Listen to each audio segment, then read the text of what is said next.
Hello, everyone. Welcome to another episode of Bangers, Bops, and Banter. We're on episode 45. Wow. Wow.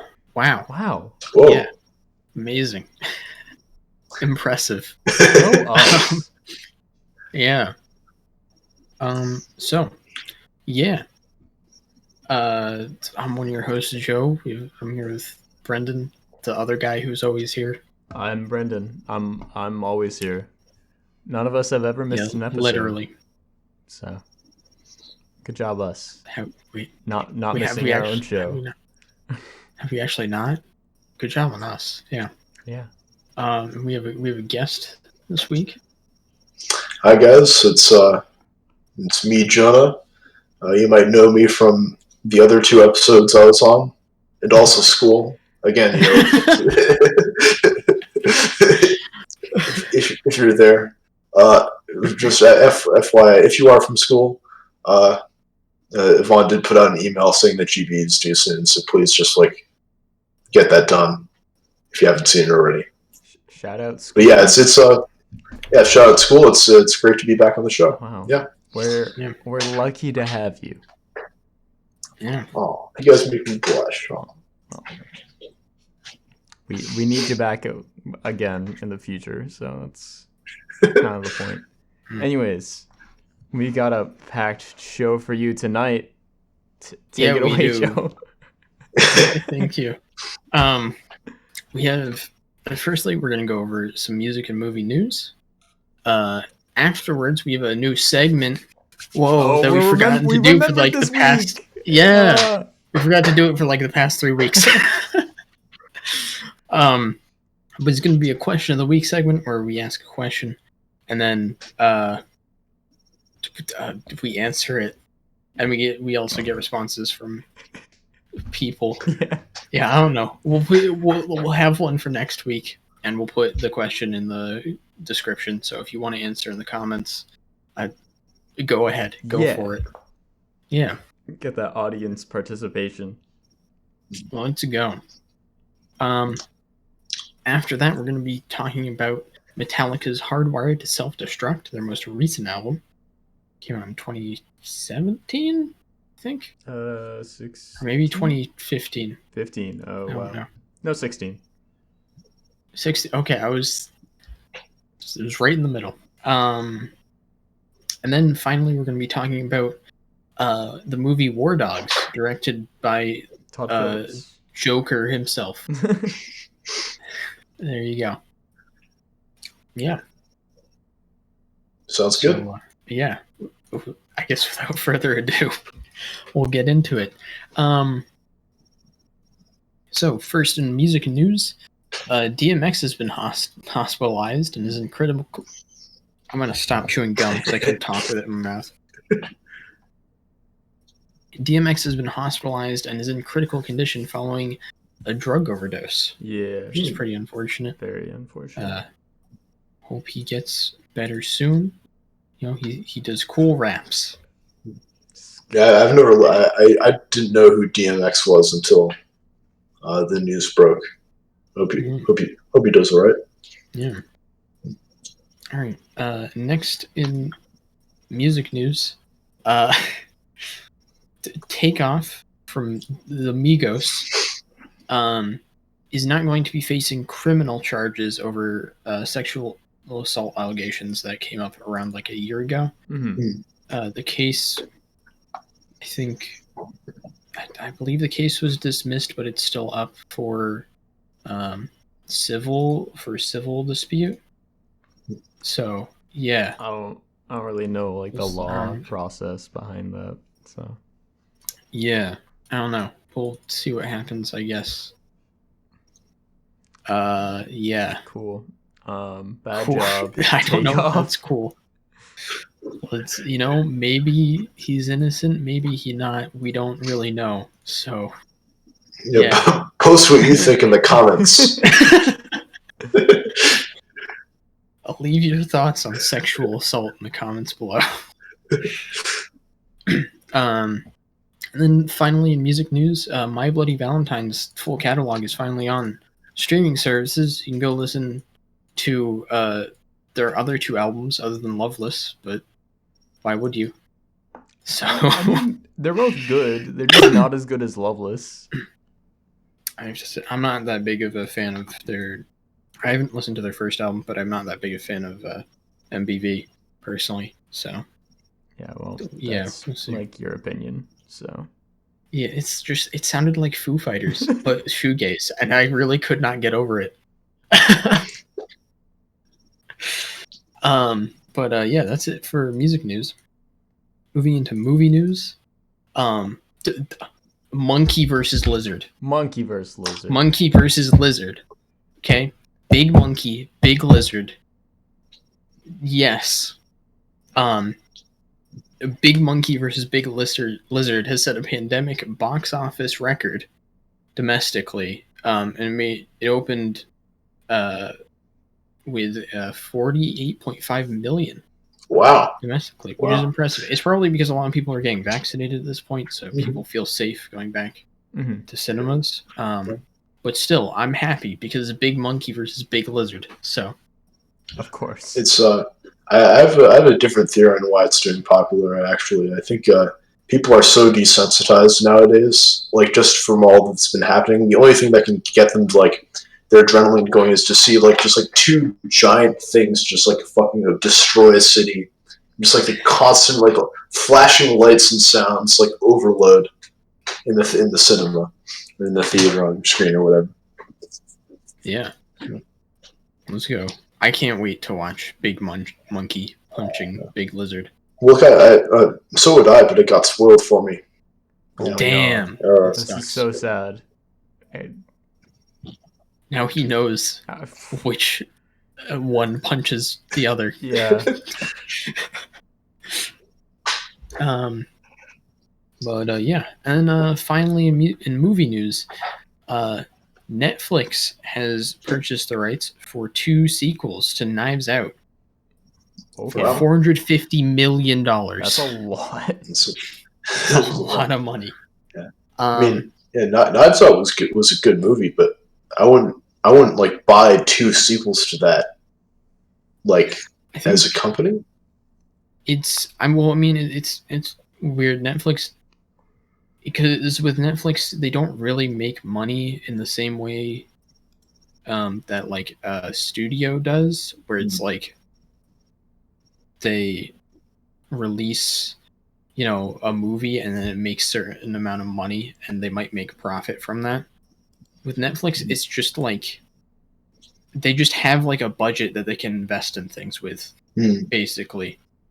And it's just about getting stuff onto their platform that will attract new subscribers, really. So, I mean, they've definitely like spent a ton of money in the past. That like Bright had like a budget of like 200 million or something. Oh yeah. So yeah, they're not afraid to spend money, which I mean, I have to say I'm like happy that they're coming to Netflix because that means I can watch them easily. Oh, same. Yeah. But also, I don't know. It's nice having like a streaming service that funds really expensive movie projects, instead of just having to hope that it comes to a streaming service or just pirating it. Which, I mean, that's usually what happens. But whatever. Yeah.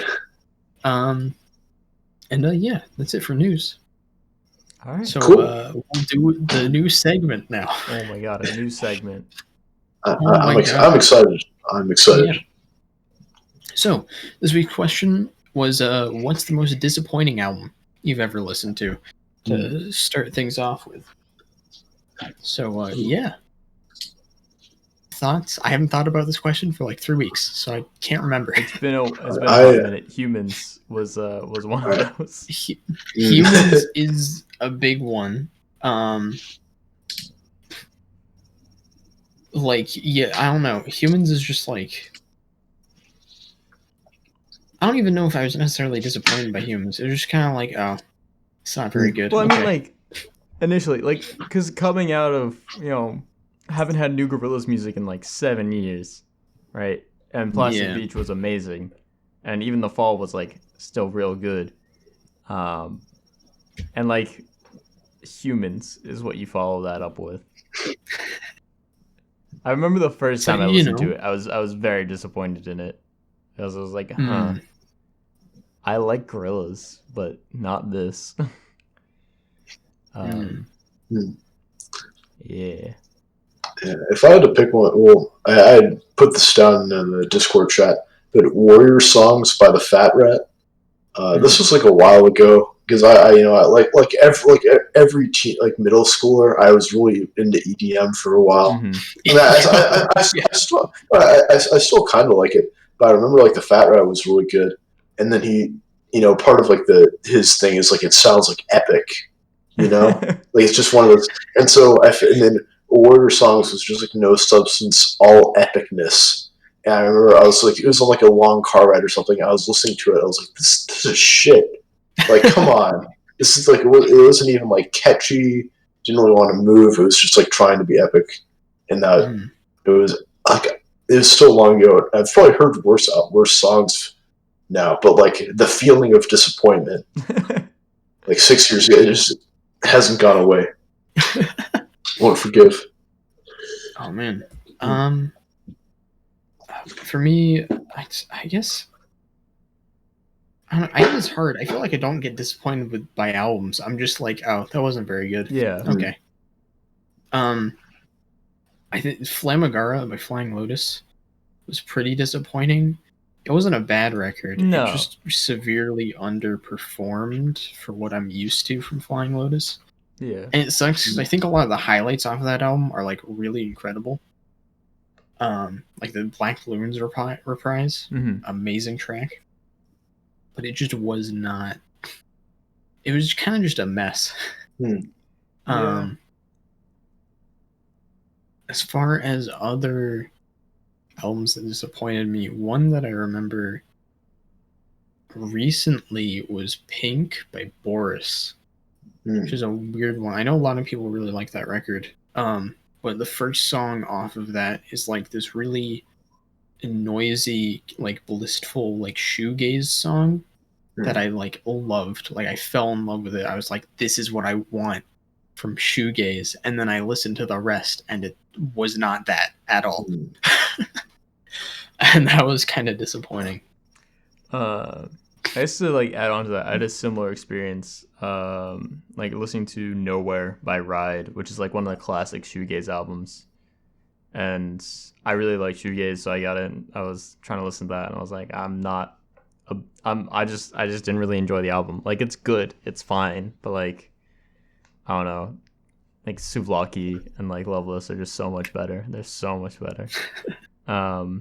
Also, Ride's second album, Going Blank Again, I think is like way better than their first album. And people will probably heavily disagree with me on that, but whatever. Hot take from a band that I know nothing about, so let's go. Ooh. Spicy.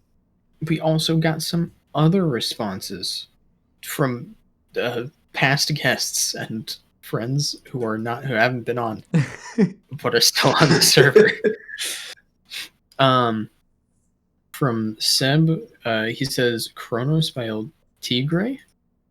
I've listened to that. Yeah, I've listened to that. it. It's I mean, it wasn't like bad. It was not up to the quality I was used to with El Tigre, but I think it was still like enjoyable to listen to. It wasn't awful. He did mention there's only like mild disappointment. He mentions also Warping Youth by Feng Suave. This is also one I've never heard of. Yeah, actually the only one of the three that he posted I've never heard of. Yeah. He also posted Gene by LA Priest. I think it's Law Priest. I know it's weird. Law Priest? Yeah. But like Law Priest like dropped an album a couple of years ago and it was pretty interesting, and then leading up to Gene, which came out in 2020, like the singles were very solid, but the album as a whole was not anything special. At least that's what I thought. I see. From Nuno, who was on last week, he mentions Good Luck Everybody by AJJ, which I I read and I mistook it for AJR when I first read it, and I was very confused. He also mentions "Let's Rock" by the Black Keys, which is kind of weird to me. I didn't think it was that disappointing, but I enjoy "Let's Rock." I think it's one of their better albums in recent memory. Certainly better than fucking whatever the like blue and like red pinkish one is. Oh, whatever the album before "Let's Rock" is. I think "Let's Rock" is actually a pretty fun, groovy like blues rock record. Yeah, "Let's Rock" is fun. It's not like mind blowing, but it's fun.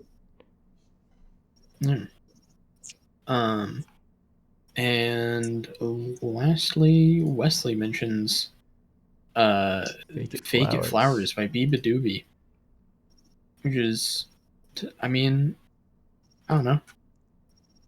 I don't. He mentions how he really likes Biba Doobie, but he thinks this album was like really boring. I don't. Someone who's listened to like most of Biba Doobie's stuff, she's fine. Yeah. She's all right. I don't really care for much of her music. It's just kind of cute, like garage pop, I guess is what I'd call it. Yeah, I don't know. I can see like where he's coming from. I actually kind of like this album. It wasn't like a great debut by any means, but definitely a couple of the songs were nice. And like I feel like Biba Doobie is definitely a singles artist at the end of the day. So did his job. Had some fun singles. Yeah. And yeah, there you go. There you go. When do we say the question for next week? I don't know. We'll say it here and we'll say it at the end too. Okay. Just to make sure. I don't know. Maybe someone fast forwards through it to find the question. Yeah. I don't know why you'd do that, but it'll be in the description. It also will be in the description. Yeah. We're just putting it everywhere. I'll comment it. Yes, on the video after it goes out. Make sure you can. But yeah, next week's question is going to be what's an album that's considered to be a classic that you hate? Or not even necessarily hate, but just something you really dislike. Mm-hmm. Something that you'd rather not listen to. Man. Good thinking. So when do we reveal that we hate the Beatles here? I don't even know what. I wouldn't put any Beatles record on there. All the Beatles suck. Obviously, they don't even know how to spell the word Beatle. Like Beatles hot take. Actually, every song besides Yellow Submarine sucks Gorilla Dick. I just want to throw that out there.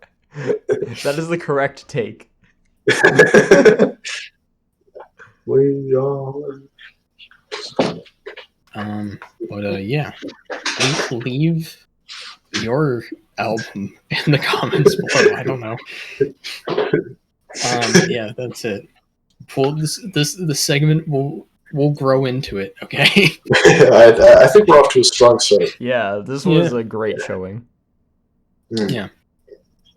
All right. That brings us to the album. Jonah, would you like to introduce the album since you picked it? So, excellent idea. Hardwired to Self-Destruct by Metallica, released in 2016, it's the first album in like a long time from Metallica, kind of. That also one that people like actually kind of liked, because the past ones, I don't know, people didn't seem to like them all that much. And it's kind of like a return to form, sort of. Some people online felt like Metallica's strayed too far from kind of its thrash metal roots and into whatever Lulu was about, I guess. And now they're kind of back. Not bad. I'm gonna come out here right now as Lulu the Fenders. Okay. It's not like Lulu, but it's not like what their original stuff was. It's not an album for Metallica fans. Yeah, but it's back. and for the most part, it's back to kind of their 80s or 90s style like thrash metal stuff, and so I thought it would be interesting album to talk about. It came out to kind of overall positive critical reception. Yeah, I consider it like lukewarm generally. Like people liked it, but they definitely know it's like their best work in a while, but it's not as good as it's not like up to the quality of like their 80s output and stuff. Yeah, which I would agree with. Yeah. So if we're just going to be taking it song by song, I guess I'll kick it off. First song is Hardwired, as in Hardwired to Self-Destruct. Sorry. Whoa. Yeah, whoa, amazing. Yeah. Oh, wow. Yeah, and so the whole album is kind of themed around like humanity is it's doomed or it's hurry digging its own grave or it's bad. Typical metal topic, and then Hardwired to Self-Destruct is or Hardwired is just like the most kind of blatant declaration of that. It's like humanity is hardwired to self-destruct, and that's just the way it is. I do like this one, not just because it's like catchy or it's like thrashy or whatever, but it's kind of like the establishing shot, right? So there are lines in this that hey, shut up. It's that it talks about it's like once upon a planet burning, once upon a flame, and so it's kind of like or once upon a something spinning all in vain. And it's like it's talking about it's like you're setting the stage for the rest of the song. We've got this one planet, and it's like it's just spinning, and it's all in vain, and it's all awful. And this is where the rest of the album takes place. I thought that was kind of cool. I mean, maybe I love that you use the term establishing shot. I'm just going to use this from now. Like Wesley's theory is the establishing shot of To Pimp a Butterfly. Yeah. Well, it gives the visual. Sounds like a pitchfork review already. All right, I'm going to stop defending myself and just let you guys go. All right. I have to say I really like Hardwired. It's probably my favorite song on the album. I think it's a great opening. It's super fun. It's the shortest, which is kind of good. This album has a length problem. Oh, it does, yeah. But it's just a really fun, aggressive thrash song. It's super catchy. It has a pretty great solo in it. It's good. It's real good. This song, like I'm super into the instrumental on this song. I think it's nice, it's fun, and it's like short again, which is nice. The problem on this song that I have, and it on a couple of the other songs on the record, is just that like the vocals are don't work for me, at least. Just kind of like whiny. I don't know. It's tough to describe. See, yeah, I didn't get that. I don't know. Whiny comes off weird to me. Yeah. To be fair, I haven't listened to like that much Metallica, so I have nothing to compare to. It sounded fine to me. I liked it. You haven't listened to like any of like Masters of Puppets or Ride the Lightning or anything? No, I'm listening to I've been listening a lot to Justice for All. I'm kind of taking it one at a time. Oh, okay, that's fair. Yeah, it's really good. Just talk like amazing. Oh my god, I love it so much. It's so good. Anyway, back to. Are we ready to move on to the next song? Yeah. All right, Atlas Rise. Too long. It's too long. It's too long, guys. I'm just gonna put that out there. You're gonna hear me say that a lot, actually, when I'm introducing a song. It's too long. Atlas Rise. I think it kind of starts out cool, and then it just goes on. It goes on for too long. It like shifts tone a little bit, like halfway through, and then it's just like I don't like it anymore. I think it's cool when he says, Atlas. Right, he just like says "rise" for really long. I mean, it was cool, but it just overstays its welcome. I don't know. Yeah.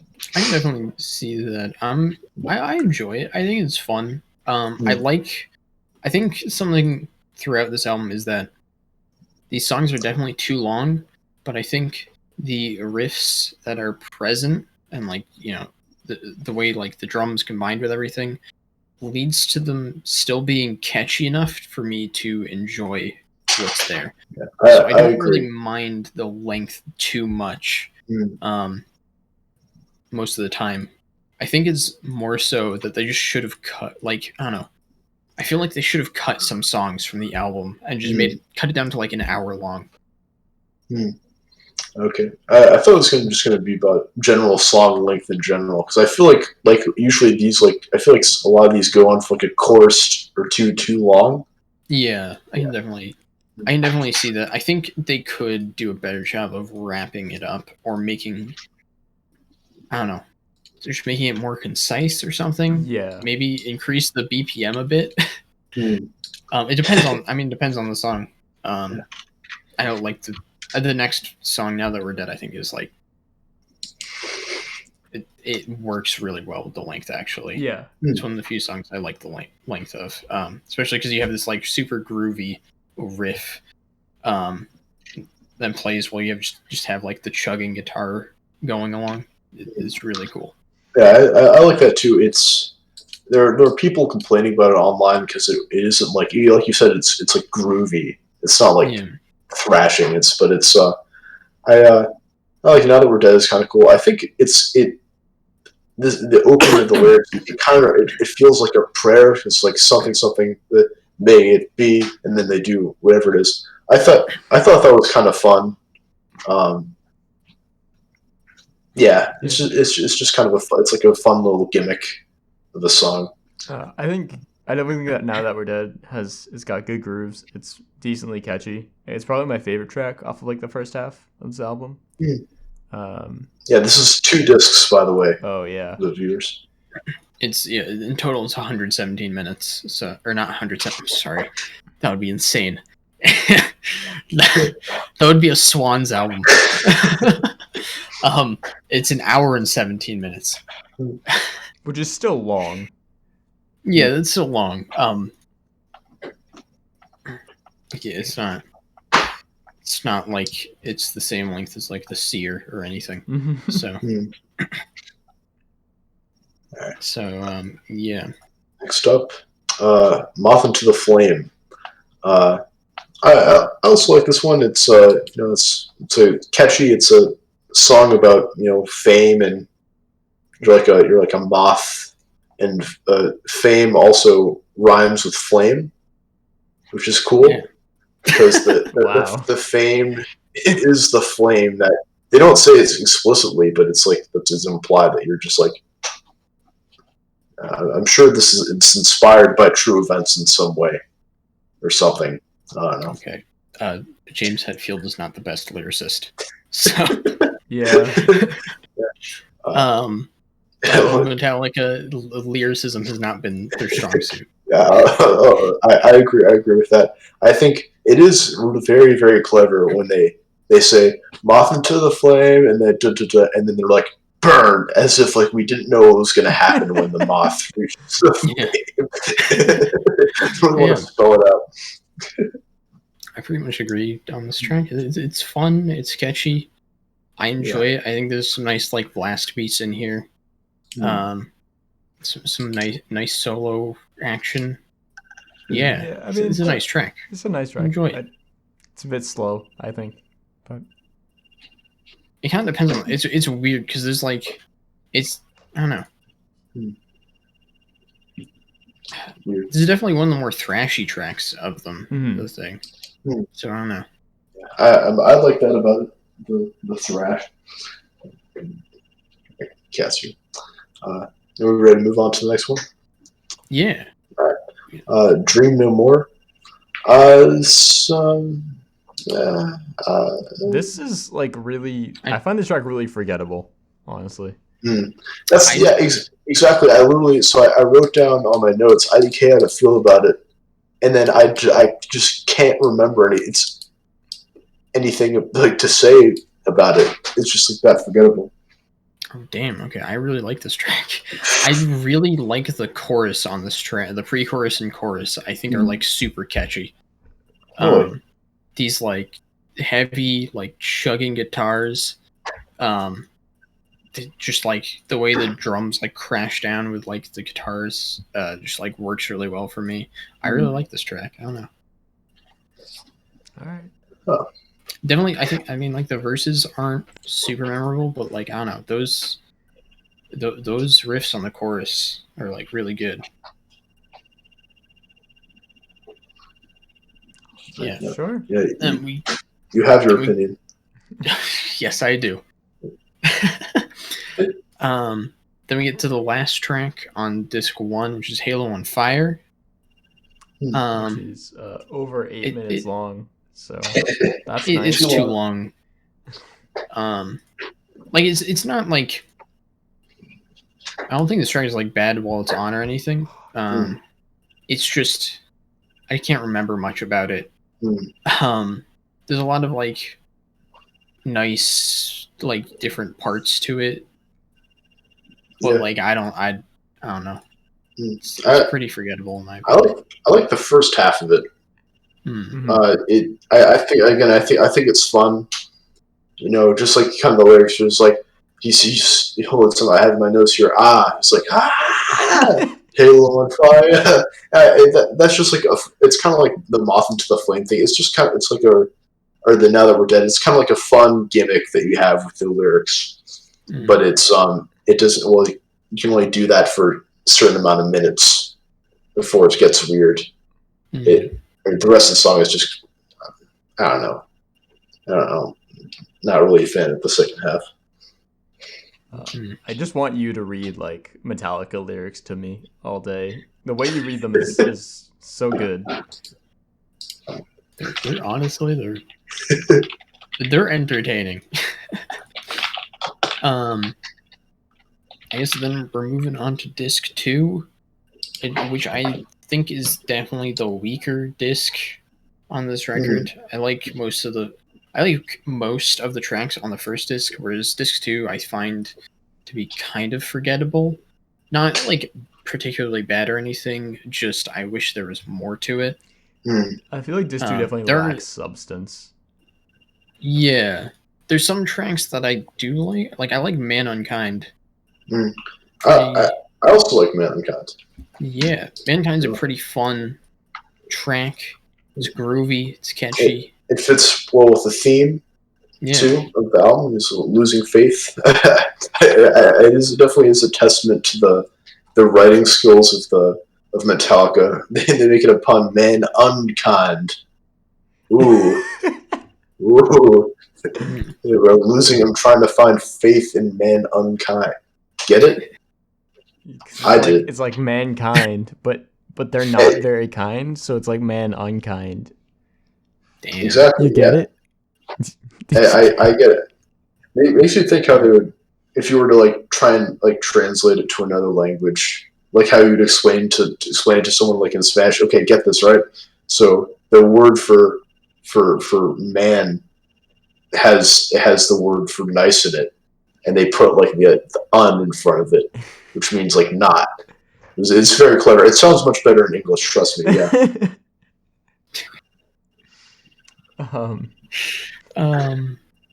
Yeah.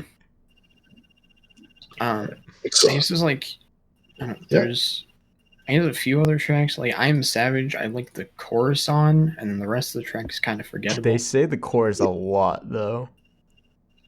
Yeah. Like I don't know, it's a solid chorus. Yeah. I like it. It wears on me personally. I see what you mean, bro. I do like the so. Can we just agree that I Am Savage is talking about like it's like a werewolf metaphor, right? He's like he's like transforming, and it's like a metaphor for like repeating the mistakes of humanity or something, right? Is that what it's about? Am I Savage? I didn't look at the lyrics. Well, I mean, I neither did I. I just listened to them. Okay. I don't know. Well, that's what I think it's about. I don't know, because he's like, and I said, and he's like talking about his dad. He's like, I don't recognize you, and he's like, I don't recognize me. And I was like, oh yeah, it's like it's a metaphor. I think there's a chance I'm reading too much into it, and they just wanted to write like a cool werewolf song. or something. I don't think it's about werewolves.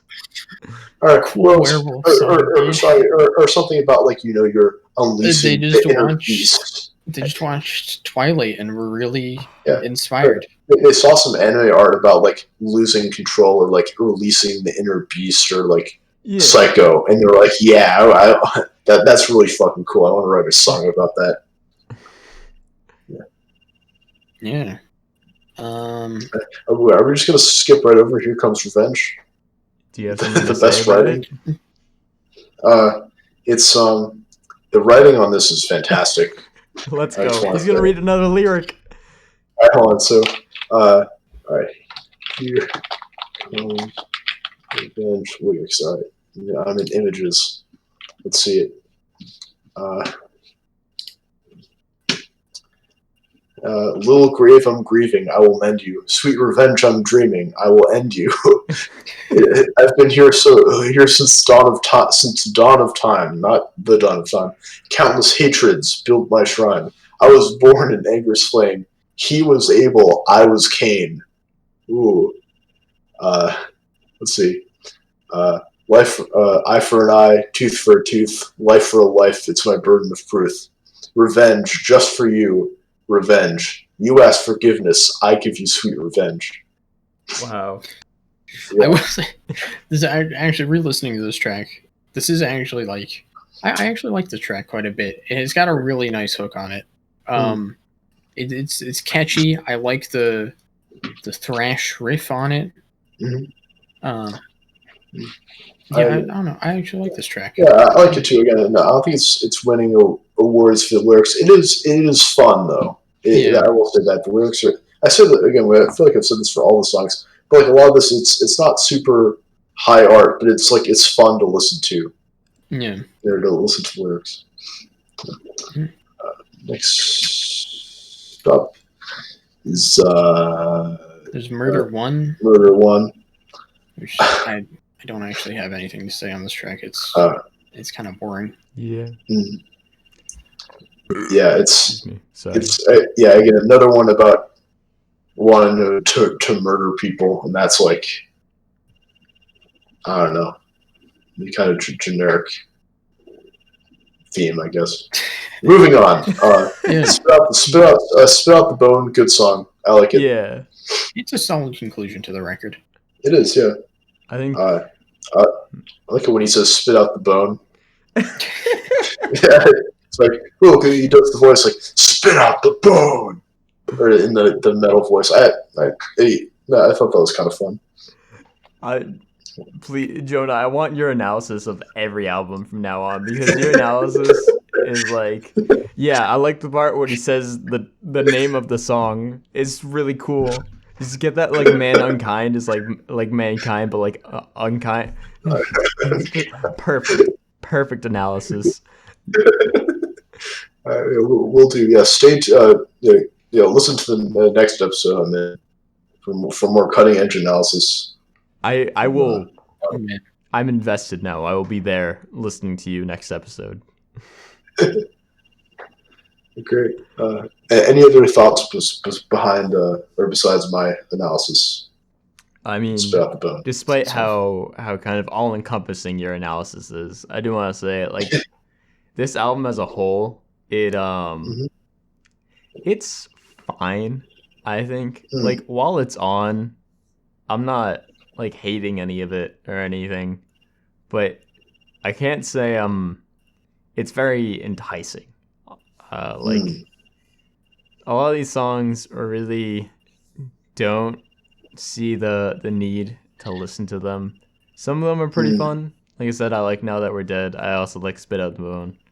And like the part where he says like spit out the bone, like, you know, like yeah. But it's like he's eating like chicken and he, you know, he's just chewing and there's a bone and he takes the meat off with his mouth and he spits the bone out. Yeah. Hold on. Do we skip right over Confusion?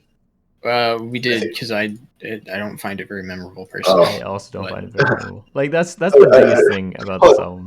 I want to point out one thing about Confusion. So the song, it's about like PTSD or whatever, and there at one point there's a line that's like that's literally trapped in the memory forever.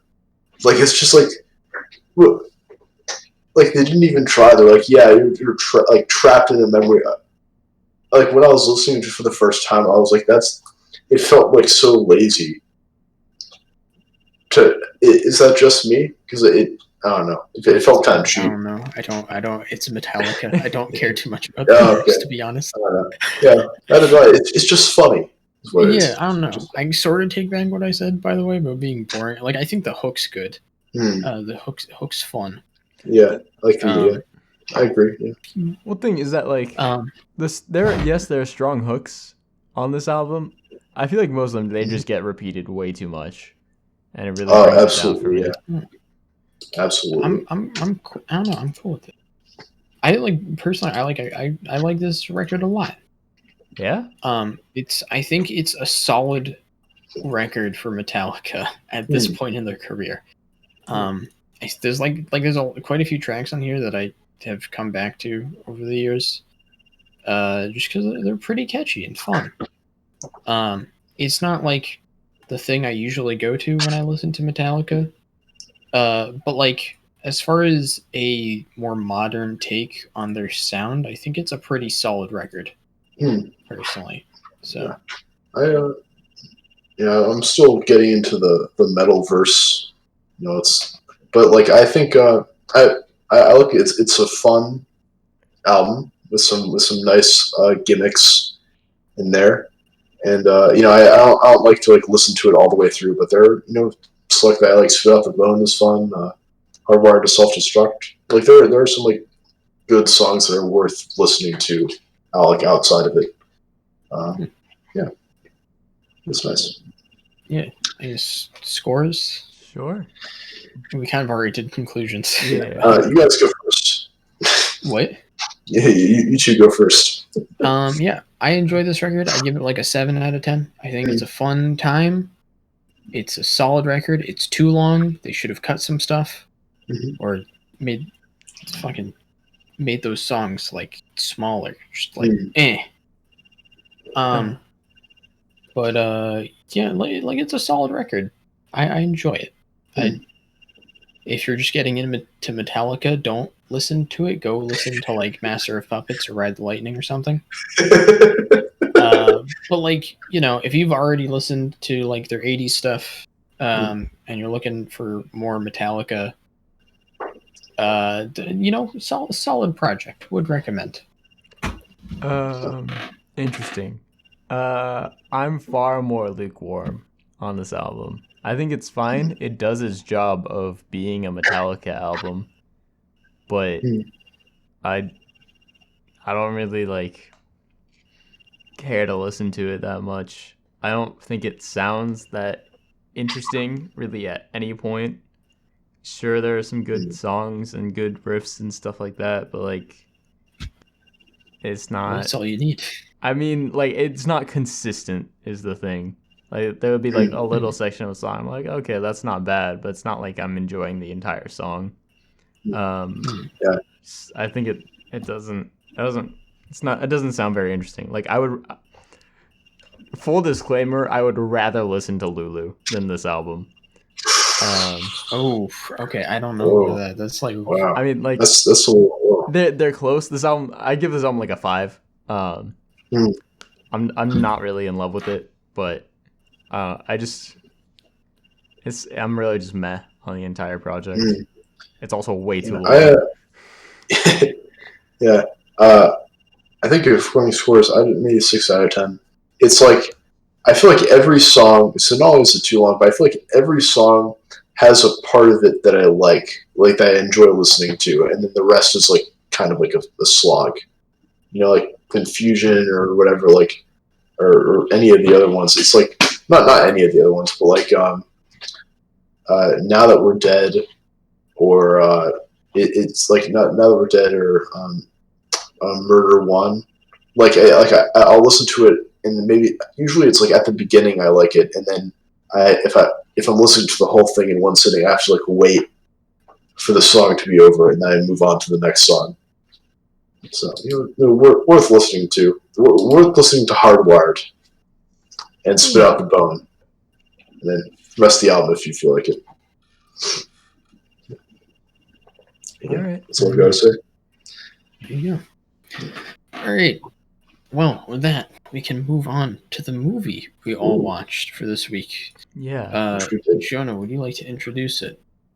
War Dogs is a movie that came out a while ago. It has Jonah Hill in it. Let me find the actual stats of when it came out. Came out in 2016. Yeah, it came out in 2016. It's a war / comedy / based on a true story movie about these like arms dealers basically. Yeah. And it's damn it, I was gonna say it's based, and I was gonna be like, based on what you asked, based on a true story. And it was gonna be really funny. I spoiled it. I feel like an idiot. It says it at the very start. It does, yeah. Yeah, but the people at home have never seen this movie, so. Oh man. It's based on a true story, which is actually like really really interesting. So what do you guys think? Joe, do it. Okay. I fucking hated this movie. I thought it was terrible. It's basically a shitty version of Lord of War, in every way. It is not real. Jesus fuck. It's not really a critique of people who deal arms. It doesn't show the consequences of those actions outside of dumbass friend drama, except one of them's a sociopath. And it doesn't, like, it's fucking every cliche is in this movie. I swear to God. It's like I'm gonna be like heavily comparing this film to the film Lord of War, which I think is far better. Still like a flawed movie, but it's basically this story, but like way more interesting and way better as like a critique of this type of person or this like industry essentially. I agree because I saw Lord of War a while ago, and I think now that you pointed out I think you are right. It's just like Lord of War was better. Nick Cage was in it. It was more like it was done. Yeah, I think you were right. It was more of a critique of what the industry is. We know how this. I mean, we're rooting for one of the people selling the guns. Yeah, but it's like it's weird. Like when they get like a deal to sell like a bunch of like Berettas to the United States, and they deliver the guns, and like cheering. Like you should not be cheering for people who are supplying the U.S. government during the invasion of Iraq, which killed all these people. Like the government lied about why we were there, and it kickstarted all these terrorist groups. Like we should not be like, why am I rooting for these people? Yeah, it's like it's not really a condemnation of like anything about arms dealing. It's more just like, hey, don't do it illegally. Basically. Yeah, and be nice to your friends while you do it, and also your hot wife and your daughter.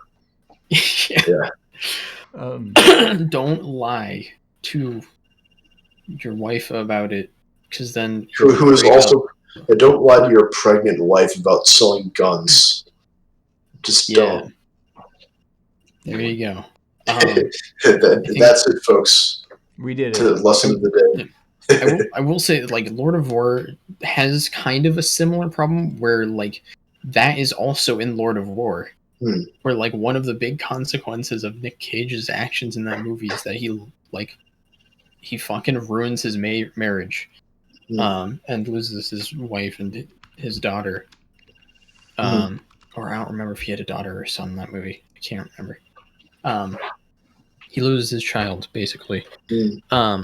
but like Lord of War also shows like genocide happening at points. Yeah, I think there was one scene where he was like in Africa or something, and he was about to sell guns to a warlord, and they were on like top of like a hill or a mountain or something, and there was a village down below. They realized that when they sell these guns with it in like a pickup truck, if they give the pickup truck full of guns to these guys, they're literally going to drive down to the village that they can see and just murder everybody there. Yeah, like, which I felt again was kind of cheap, but it's also like it's just like very direct with its messaging. Like this is like it has consequences, and it all serves a purpose in the story. Like this, he has to decide whether or not he's gonna make a bunch of money and like murder, like basically indirectly murder all these innocent African people.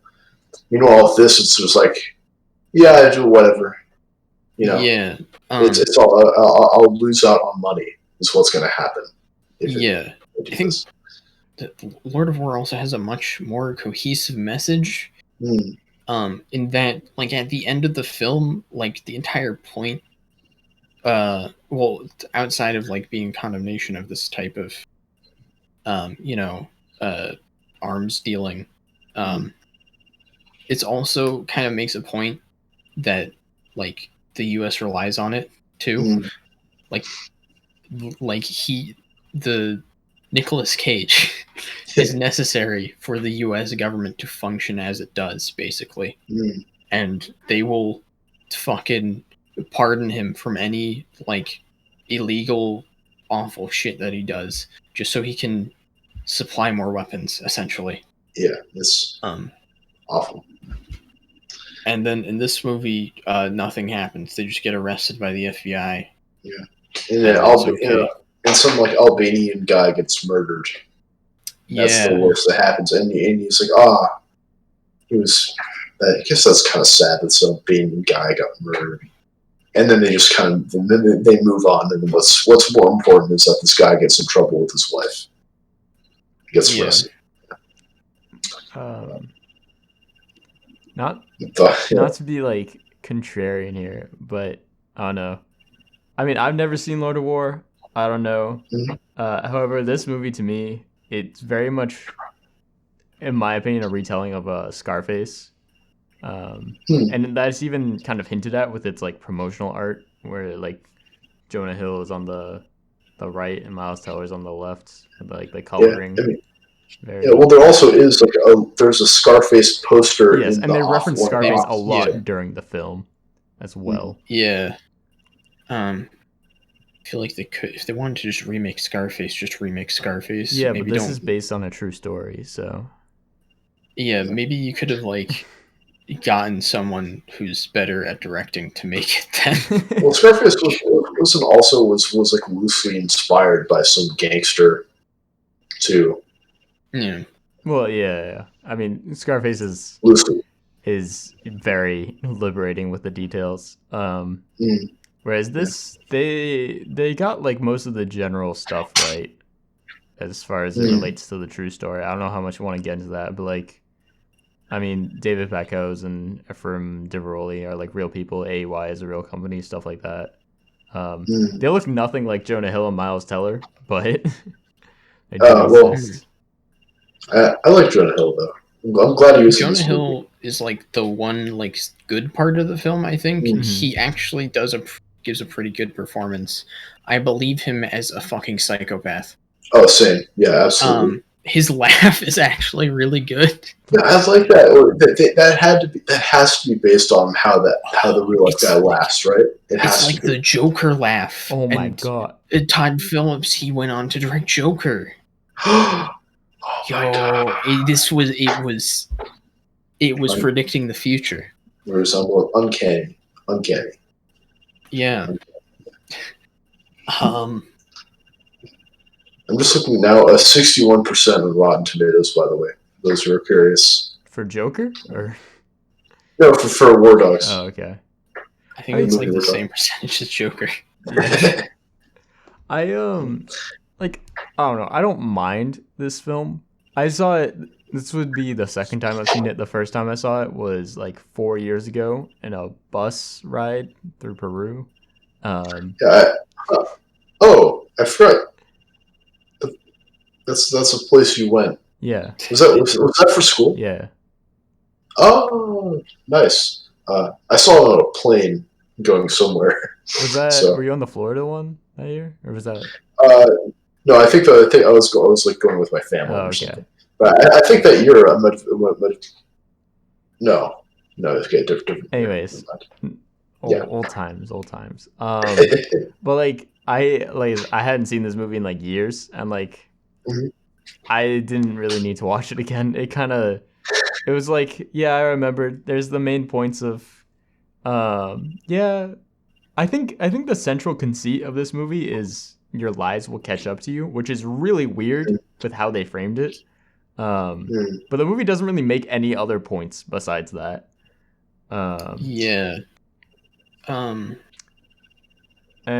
it's not like, I don't think it's a bad film. I just don't really know why it exists and who it's for. Yeah. It's a Jonah Hill comedy. It's like kind of. It's not okay. It's not like that funny as a comedy. It's not. Yeah. It doesn't have like any serious message because it doesn't really condemn their arms dealing. It like sort of makes the point that the U.S. government is incompetent, but it never explores that. I don't. It's not like an action film. There's not really any action. You're right. There really isn't. Yeah, it's like a chase scene, and that's kind of it. There's a chase scene. There's one where Jonah Hill fires an AK-47, and like some barrels in a parking lot. Yeah, while "Wish You Were Here" is playing, which is the weirdest music choice for that scene. Oh, also, can we talk about the music and how it's awful? Yes. And it's literally just like every 2 minutes, they're just like, "Here's random song people know. Let's play it." They use fucking "Fortunate Son" when the U.S. Army shows up. Yeah. Like what? Like it's that? Like, hey, the song about like not being like not wanting to be in war or not, or like all, it's a critique of how wars are fought or who fights in them, while the U.S. Army is saving the day against the scary the brown people while the arms dealers come in with guns. It's like are you kidding me? Isn't Fortunate Son used in Apocalypse Now? Or am I thinking of Ride of the Valkyries? I know it's used in Suicide Squad. So okay, because I don't know. Fortunate Son has just kind of become the song for when a helicopter, from the middle, like is on screen. Oh, what a shame! I think both that and Ride of the Valkyries were used in Apocalypse Now. I know definitely Ride of the Valkyries was. I don't remember Fortunate Son though. Pretty famous scene. Yeah. I mean, yeah, Fortunate Son has just like kind of become like America song, which is weird because it's really not talking. It's not supporting America in any way. You could probably make a decent video essay about that. The something of Fortunate Son, and then the fall, blue. The unfortunate Fortunate Son. I don't. We'll work on it. Working title. Yeah. Yeah, also Behind Blue Eyes, when like everything's like going wrong, that was just like, and they played like the entire song too. Oh my god, there's a fucking Justice song used at one point. Yeah, I was just like, what? It like opens with Justice, doesn't it? Does it? I don't remember. I feel like that's in the early parts of the movie. Probably. It's just like fucking. It's distracting. I hate it. You can use music to set tone, but like use it sparingly, please, for the love of fucking God. Don't just play a new song every 2 minutes. And it's like it's the most obvious shit too. It's like, oh, they're in Las Vegas, so let's play the Las Vegas song. Oh, he's going to the casino. Let's play the fucking which song is it? It's one from like Fallout New Vegas. It's just fucking fuck. It's fuck. I know it. I can't remember. Yeah. It's just like it's the most obvious like garbage. I also hate the narration. Miles Teller narrating, the entire film. It's so terrible because the same thing happens in Lord of War, where Nick Cage narrates the whole film, except he gives like really interesting like information about like the weapons like manufacturing industry, or like background on countries and stuff, like events that happen in the world. And it's like actually interesting and engaging. And here it's just like, oh, it's the thing he's thinking right now that you could have like figured out from just like watching how he reacts. Exactly. You know, all this talk makes me want to watch Lord of War more instead of this movie again. Like, oh my god, Lord of War like also has like really cool stylization to it. Oh, yeah, like the opening with like the bullets being made in like, Israel and then shipped, and then it goes to like an African child's head. It's literally like the like life of a bullet is the opening to the movie, and it's really cool. And then in this movie, it's just like, so you're probably wondering how I got into this situation. Well, let me tell you. Like, it's literally freeze frame. Yep, that's me. It's literally that. And God, I fucking hate like the editing and camera work. It's so just like boring and sterile and just terrible looking. And like there's not a single shot in this movie that looks good. It's just like bog standard, like, okay, this is how you make a action movie. There's nothing interesting done with the camera. It's never used to emphasize certain moments. It's just there. And it sucks. I hate it. I agree. Like thinking back, there wasn't a single shot that really like stood out to me. At all. It's just like, oh my god, it's not even like well edited. It's like super boring. You have, when things happen in the movie, like life events, like they get money, you have generic montage of them spending money. Or not spending money, they just like get a fucking car and drive it around. Well, they get matching Porsches. If I remember correctly, when I first saw that scene, I don't remember seeing the actual Porsches being like driven. Is that true? I think they were there. They're like, it was on the highway, like, below. Yeah, okay. The license plate, guns, and ammo. Okay, no, I don't remember that. I was gonna say that might be the most blatant case of breaking the show don't tell rule. Can you imagine if they were just like, we got matching Porsches, and they just like didn't show it at all? It's the stupidest shit. Oh man. Yeah. Actually, wait, though, there is one shot that kind of stood out, or not one shot, but one like scene. They're walking down the hallway to that meeting while they're super stoned, and Jonah Hill's like, "Stop," and the other guy's like, "What?" And he's like, "Does it sound like there's more than two of us?" And he's like, "Nah." And they're like, "Yeah, I keep on going." Like I thought that was kind of cool, like because like they're very very like kind of drugged up, and then but the shot is like they're set, and everything's very like mechanical because they're in the center, and the environment is very kind of sterile because it's a government building. That was like kind of cool a little bit, and then now the rest of the movie was like, nah, whatever. Yeah. Is there like, I don't know, I just really did not enjoy this film at all. I couldn't tell. Yeah. It's okay. Oh, what was I as much as there is wrong about it, I remember like it was kind of I thought it was entertaining watching it, at least the first time around on like on an airplane, and that's all it's all yeah, if you're like on a bus ride or on an airplane, good movie for that. Time killer. It's like there's so many movies I'd rather watch than this on a bus or an air. Like, just give me like a dumb superhero movie over this instantly. Or just like dumb action movie. Oh man. I feel like if you're like somewhat interested in the story, because yes, watch like Lord of War. I mean, sure, watch Lord of War. But as I said, they did get the general idea of the true story correct. Most of the details and stuff are mostly right, like the Beretta deal and the Afghan deal specifically. Yeah, and I think they also give some insight into like how the government buys guns or buys weapons, at least at the time, Yep. which I think is kind of cool.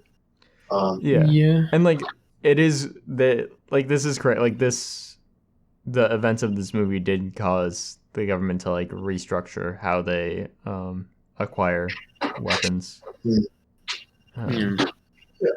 but like educational. that doesn't mean it's a good movie. Yeah. Yeah. Right. I think one other thing that kind of is really annoying to me is there's like everything is just in one location. Like you're just always in Miami, and like there's a couple things that happen other places.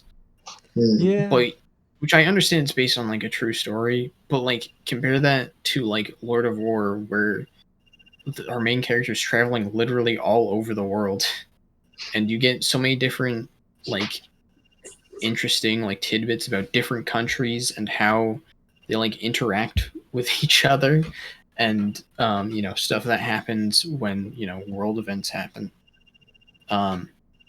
It's just so much more like interesting to watch because there's so much more variety to the places that you get to see. And this movie, it's like, oh, they go to Jordan, and they drive to Iraq, and they go to Albania, and that's it. There you go. Oh, That's they go to the Vegas once as well. Yeah. You don't really get to see Vegas though. Yeah, we use the same two. We use the same two nightclubs like as for different scenes, which I think was kind of silly. Or the same nightclub for two different scenes too. Yeah. That's all I've got to say.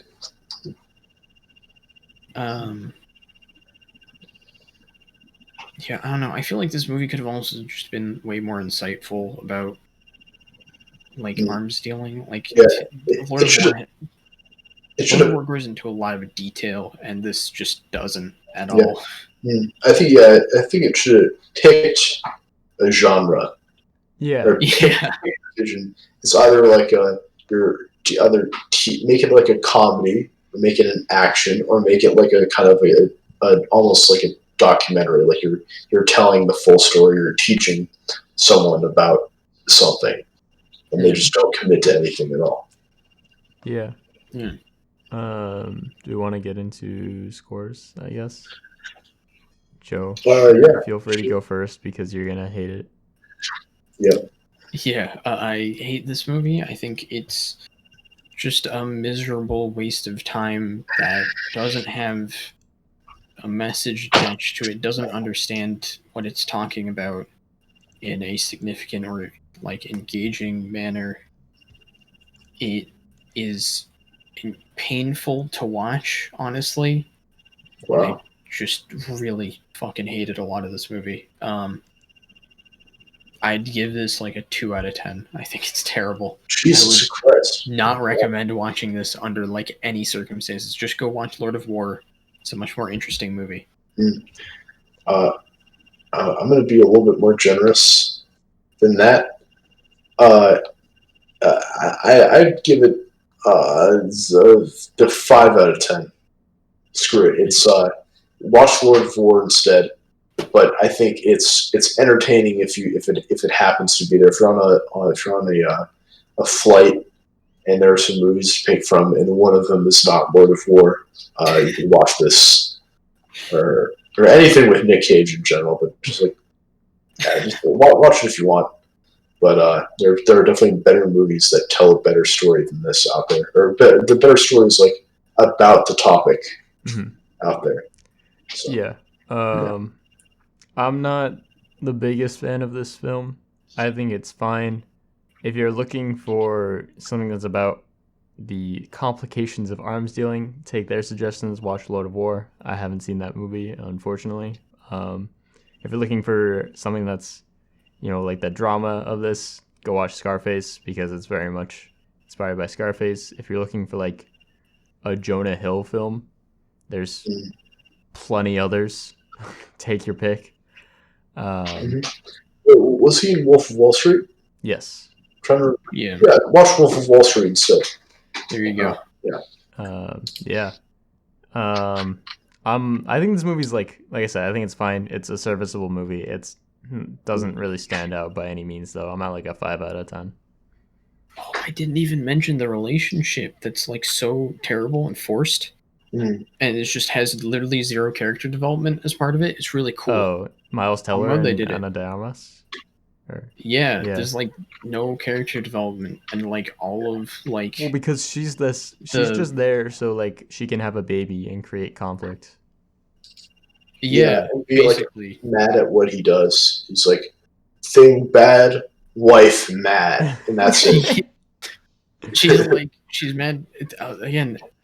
Lord of War literally does this, but like better, because like Nick Cage has a wife who he also lies to about what he's doing, but it's like way better presented and like makes a lot of sense as to why he's so secretive about what he's doing. And in this movie, like Ana de Armas is like literally okay with it as long as he's just honest, basically.